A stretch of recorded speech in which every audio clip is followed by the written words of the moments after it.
સો મિત્રો, ડ્રમ ભરવા માટે પાણી એકઠું કરવાનું હતું અને બોર ખાસો દૂર છે, સો થોડી મજૂરી કરી લીધી. સુપ્રભાત. સવારમાં આવી ગયા છે અમે ખેતરે અને આજે અમે જીવામૃત બનાવવાની તૈયારી કરી રહ્યા છે. સો તમે જોઈ શકો છો, જીવામૃત એટલે ધરતીનું અમૃત. અમે 10 થી 20 કિલો જેવું ગાયનું છાણ લીધું છે. આ છે દેશી ગોળ અને આ છે 2 કિલો બેસન.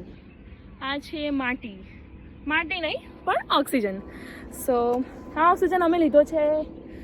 આ અમારો પીપળો છે અને પીપળાની નીચેની જે માટી હોય that is full of oxygen, that is rich in oxygen.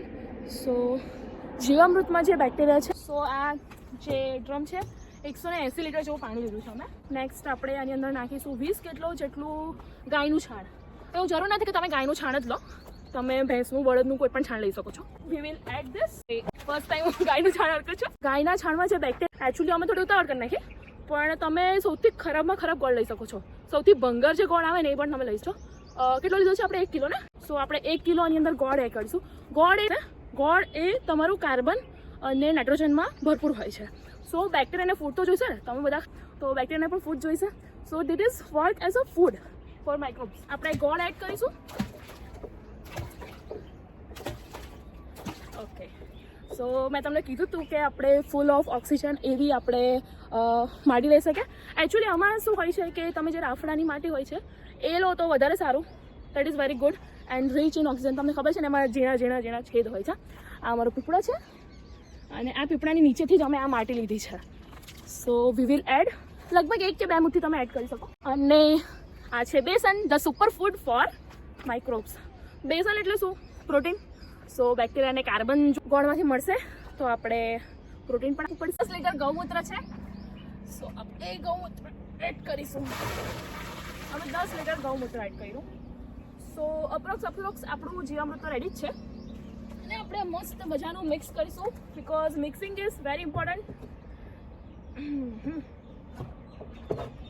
મિત્રો, ઓર્ગેનિક ખેતી કરવી હોય ને મસ્ત શાકભાજી ખાવા હોય તો મહેનત તો કરવી પડે. આ જીવામૃતને તમારે દિવસમાં 2 વાર આ રીતના હલાવવાનું છે. પ્રોપર મિક્સિંગ થશે, એરેશન થશે.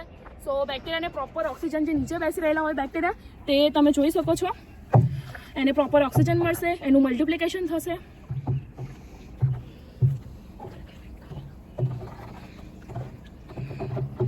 અને તમારે દિવસમાં 2 વાર એડ કરવાનું છે. અને આ જે જીવામૃત છે તમારું અઠવાડિયામાં રેડી થઈ શકે છે. અને તમારે દિવસમાં 2 વાર હલાવવાનું છે અને મિક્સ કરવાનું છે. અઠવાડિયામાં રેડી થઈ જશે, પણ યુઝ તમે કરી શકો છો 15 થી 20 દિવસ.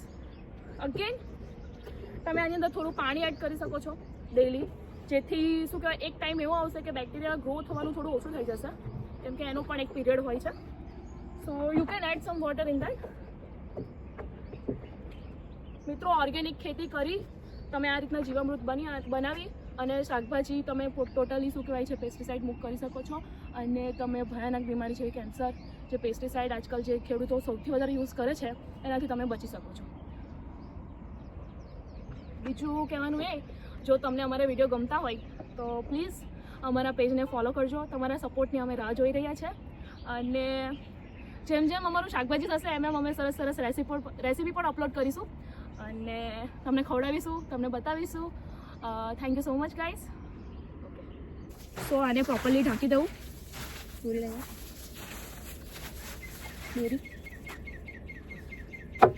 એકચ્યુઅલી આને છે ને જીવામૃત જે હોય છે, બેક્ટેરિયા વધારે પડતો પણ તાપ સહન નથી કરી શકતા. સો બેટર છે કે તમે આને એકદમ પ્રોપર જ્યાં છાંયડો આવતો હોય ત્યાં તમે એને મૂકો અને સવાર સાંજ પ્રોપર મિક્સિંગ કરો. That's all. તમારું જીવામૃત રેડી છે.